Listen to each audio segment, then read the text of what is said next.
Hey everyone, this is my diesel short bus. It is a 2001 GMC Savannah, and I will be doing an oil change today and oil filter.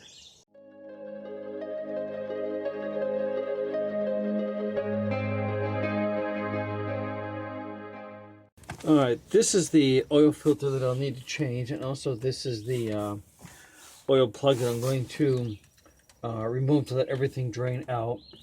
Now the bucket that I have, the oil drain bucket, isn't very large, and because this takes 8 quarts, what I may have to do is to be ready to put this plug back in real quick.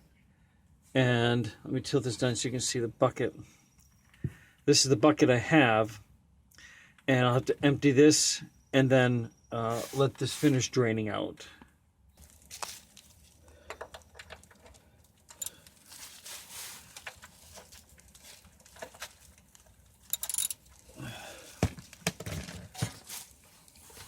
And what I would just have to be ready for is, if this becomes a little bit overflowing, is to be able to put this back in. If there's no good way to do this. All right, there we go. All right, so that's going to drain out. While I'm letting that drain out, I will be back for the changing the oil filter, and then we will fill this back up. All right, now there's a little stream of oil still coming out, and I guess this thing holds more than I realized. So the next thing I'm going to be doing is taking off this oil filter. I'll be changing my oil about every 3 months or 3,000 miles. So I picked up a unit that will go over this. I'm going to grab that now that I'm already crawled underneath here. I guess I just have to make sure I find. All right, well, what do you know? I got it on first try, so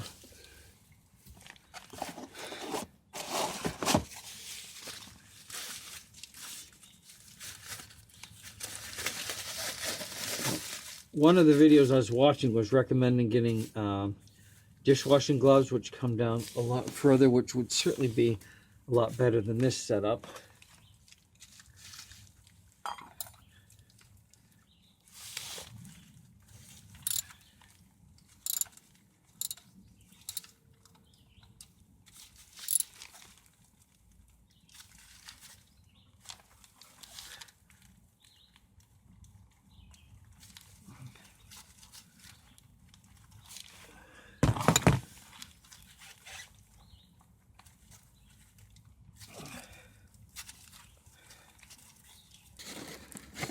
Alright, so this is my new filter. What I have already done is I did take some of the new oil.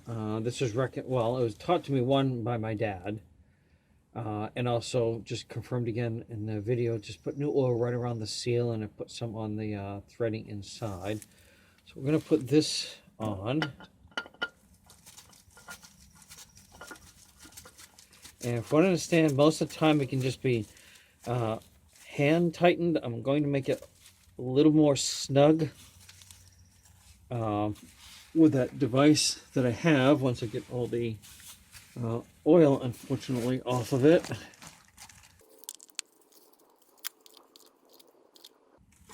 Alright, and I don't want to go overly tight on this. I will admit to being definitely mechanically in the beginning stage. Even though I've done my own few oil changes, I can do a few things.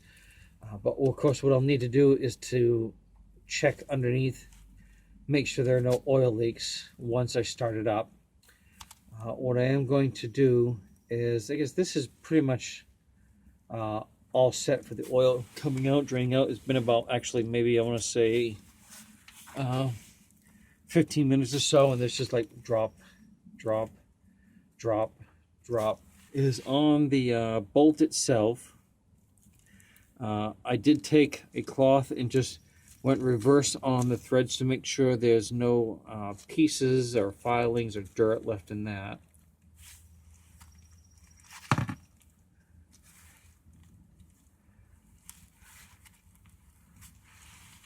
And just to show you what I did here is I just went in the reverse direction, just like I was taking it out of the oil pan. And we're going to put that back in.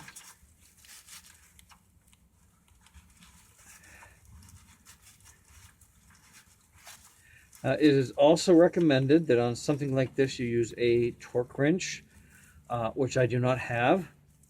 If you are not comfortable with doing this, two things: get an expert. If you get the extra money, get a torque wrench and torque it to the specifications. What I will be doing is checking it a few times after the fact to make sure that there are no leaks under here. Now what I'll do is I can even put a piece of cardboard under here after I run it to make sure that there isn't anything dripping or coming out.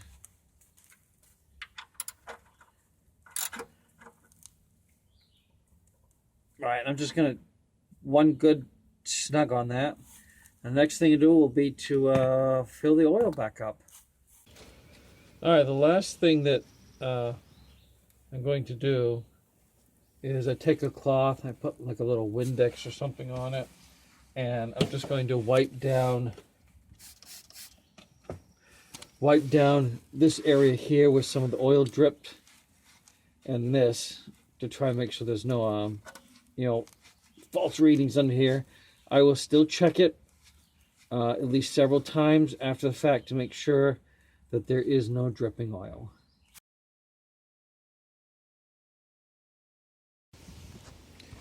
Alright, now my last step is going to be to fill the engine oil. I've cleaned off the dipstick so that next time I check it, I know exactly what I have. I know it's going to need some time to settle down the engine. I might even start the engine a couple of times. Now, according to the specs, this takes 8 quarts, and I have a little over 8 quarts in the 15W40. To make it a little easier, I have a funnel.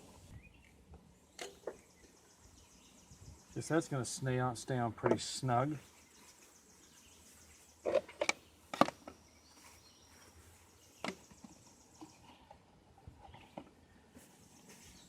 And if I could wedge that to stay up, because that would work a whole lot better if it wasn't so angled down, but I guess that's going to have to work like it is. Maybe I can find something to wedge under there to keep it up. Alright, since this is the only funnel I have to work with at the moment, I've just put these two up to keep it wedged up a little higher. And we'll add oil. Then I'll start the engine up, let it cycle, let it sit, and I will check it a few times because I do not want to overfill the crankcase.